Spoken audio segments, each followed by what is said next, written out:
Hyundai Venue segment की best SUV लग रही है। समझ सकता हूँ, क्योंकि बहुतों को राहुल गांधी भी बेस्ट पीएम कैंडिडेट लगते हैं। Good bye. Just joking. But guys seriously, अगर आप Hyundai Venue को एक बेस्ट पैकेज एसयूवी समझ रहे हो एट दिस प्राइस पॉइंट, तो ऐसा बिल्कुल भी नहीं है। आज के इस वीडियो में हम आपको Hyundai Venue के कुछ ऐसे प्रोज एंड कॉन्स बताएंगे जो शायद आपको मेन स्ट्रीम मीडिया कभी ना बताए। और इन केस अगर आप इस चैनल पर फर्स्ट टाइम आए हो तो this is your host Shubham, all the way from auto Guru India. Start तो टेक्निकली पॉजिटिव से करना चाहिए, बट पूरा यूट्यूब जब इसके प्रोज बता रहा है तो हम कौन से करेंगे। But before starting that disclaimer, कोई भी गाड़ी परफेक्ट नहीं होती है, उसके प्रोज एंड कॉन्स होते ही होते हैं, बट आपको ये दोनों ही पता होने चाहिए जिससे आप अपने लिए एक बेस्ट चॉइस निकाल पाएं। So let's start. First, rear seat and space. इस पूरे ही सेगमेंट की सबसे बड़ी दिक्कत रही है स्पेस, और यही एक रीजन है कि जिसकी वजह से लोग एक सेगमेंट ऊपर जाते हैं। अब Hyundai Venue में काफी स्टार्टिंग से ही स्पेस एक मेजर इशू था, but they eventually made a lot of changes in their structure and finishing, जिससे थोड़ा स्पेस तो इंप्रूव हो। इन्होंने इस वेन्यू में व्हील बेस और विड्थ दोनों को ही बेटर किया है, but despite of that this is not the most spacious car, and in some terms आपको काफी सारी कार्स इससे बेटर स्पेस प्रोवाइड कर देंगी, specially at the rear seat. अब जब ऑल द वे आप 17-18 लाख रुपए खर्च करोगे एक छोटी एसयूवी के लिए, तो फीचर्स वगैरह कम ज्यादा होना तो अपनी जगह है, बट स्पेस एक ऐसी चीज है जो आपको फील कराएगा ही कराएगा, और आप में भी डिलेमा में भी पड़ सकते हो। इतने में आप क्रेटा और सेल्टॉस का मिडिल वेरिएंट ले सकते हो, जिसमें स्पेस तो काफी बेटर मिलता ही है और फीचर्स भी ऐड हो जाते हैं।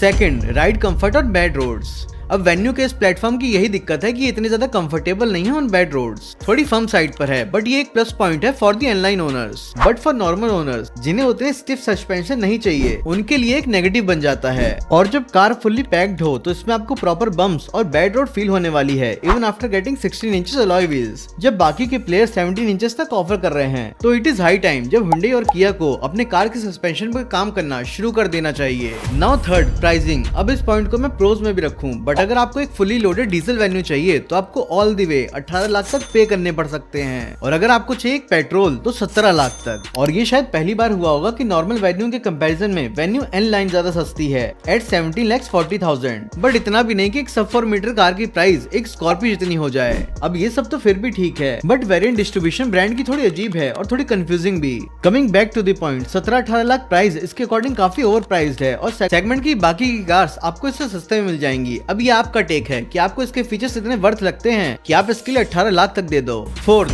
Fuel economy. अब इस टॉपिक पे हम जनरली उतना बात नहीं करते, बट इस बार सीन थोड़ा अजीब है। अब इन जनरल जब आप डीजल इंजन कार लेते हो तो आपका बेसिक पर्सपेक्टिव रहता है कि ये मेरे को पेट्रोल से ज्यादा पावर, ग्रंट और माइलेज तो दे ही देगी, भले ही लेने के टाइम 1-2 लाख एक्स्ट्रा देना पड़े। बट वेन्यू के केस में कहानी थोड़ी अलग है। अगर आप इसका डीजल ऑटोमेटिक लेते हो जो ऑलमोस्ट टर्बो से 1 लाख to 1.5 लाख तक एक्सपेंसिव है, और नॉन टर्बो से 1 लाख और ज्यादा, इसमें आपको टर्बो जितनी ही पावर मिलती है लमसम, बट एवरेज उससे कम मिलती है रियल लाइफ सिनेरियो में। लोग डीजल लेते ही है माइलेज के लिए, बट वो फैक्टर भी नहीं है इसमें। बट चलो माइलेज डीजल में नहीं है तो सीएनजी वर्जन में तो होगा ही, बट इसमें सीएनजी वर्जन भी नहीं दिया इन्होंने, और ये काफी बड़ा मिस है Hyundai के पर्सपेक्टिव से भी, क्योंकि टॉप सेलर्स लाइक नेक्सॉन और ब्रेजा दोनों में ही सीएनजी के ऑप्शन आते हैं, और विद द टाइम सीएनजी की पॉपुलैरिटी भी बढ़ रही है, तो ये डेफिनेटली एक मिस था। अब आप मुझे एक Hyundai हेटर समझने लगे, उससे पहले मैं इसके प्रोज भी बता देता हूँ, क्योंकि इन 4 इश्यूज को छोड़ के इसमें कोई भी दिक्कत नहीं है। So now let's start with the pros. First, strong feature list. अब भले ही कुछ लोगों को लगे कि इसमें पैनोरामिक सनरूफ नहीं आती और नेक्सॉन और 3XO में आती है, but it definitely doesn't make any difference, at least from my perspective. But apart from that इसमें आपको भरपूर फीचर्स मिल जाते हैं, जैसे 12.3 इंचेस की 2 बड़ी स्क्रीन्स। अब आप finally wireless CarPlay and Android Auto run कर सकते हो, definitely for the first time for a Indian Hyundai। इसमें आपको ventilated seats, electric seats, ADAS level 2, 8 Bose speaker setup, sets of type C charging and wireless charging जैसे features मिल जाते हैं। और अगर आप इसका इनलाइन वर्जन लेते हो तो इसमें आपको फ्रंट एसी वेंट्स के नीचे इनबिल्ट परफ्यूम एटोमाइजर मिल जाएगा, जो शायद उतने लोगों को नहीं पता, बट ये फीचर हार्डली ही इस रेंज की कार में किसी और कार में मिलता है। Second, design and looks. Last कुछ सालों से Hyundai के लिए ये डिजाइन का प्रोज एंड कॉन्स में आना कांग्रेस के इलेक्शन जीतने जैसा हो गया है, बट अब Hyundai ने इसे काफी इंप्रूव कर दिया है, even with their futuristic approach. Car भले ही काफी प्रीमियम और अप मार्केट लगती है, वहीं एट द सेम टाइम इसका इनलाइन वर्जन काफी स्पोर्टी लगती है, बट उसे थोड़े क्लैडिंग्स और लगा देने चाहिए थे, बट नेवर माइंड।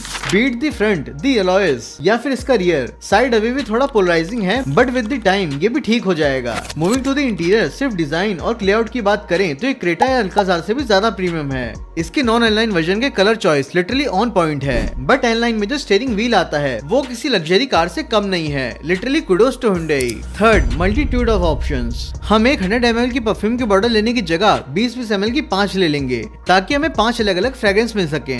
और यही सेम हुंडई कर रही है। जिधर कुछ ब्रांड सिर्फ एक इंजन ऑप्शन या फिर एक ट्रांसमिशन ऑप्शन दे रही हैं, इधर हुंडई 2 पेट्रोल इंजन और डीजल इंजन ऑफर कर रही है विद 2 ऑटोमेटिक्स और एक मैनुअल ऑप्शन। ओवरऑल इनकी वेरिएंट लिस्ट काफी ज्यादा लंबी है, बट किया जितनी क्लटर्ड नहीं है। और इन केस अगर आप किसी वेरिएंट को लेकर के कंफ्यूज हो गए हो तो प्लीज डू कमेंट, हम उस पर भी एक शॉर्ट बना देंगे। Fourth, value proposition. अब ये मैं प्रोज में बोल रहा हूँ just because of the starting price. अब इतने फीचर्स देख के कोई भी बोल सकता है कि ये सेगमेंट की सबसे महंगी गाड़ी होने वाली है, और टेक्निकली है भी, बट इनिशियल वेरिएंट्स की बात की जाए तो this becomes the one of the cheapest car in this segment. इसके इनिशियल के 3 वेरिएंट्स HX2, HX4 और HX5 अंडर 10 lakhs में ही आ जाते हैं, and this makes the car too affordable for the first time buyers. और हुंडई का तो आप लोगों को पता ही है कि आप बेस वेरिएंट लेके इसे टेस्टफुली मॉडिफाई करा सकते हो, but we would always give you a question before doing this, क्योंकि आपकी कार वारंटी से भी चली जाती है और शॉर्ट सर्किट से लेके काफी कुछ पॉसिबल हो जाता है इन केसेस में। तो be safe with these things.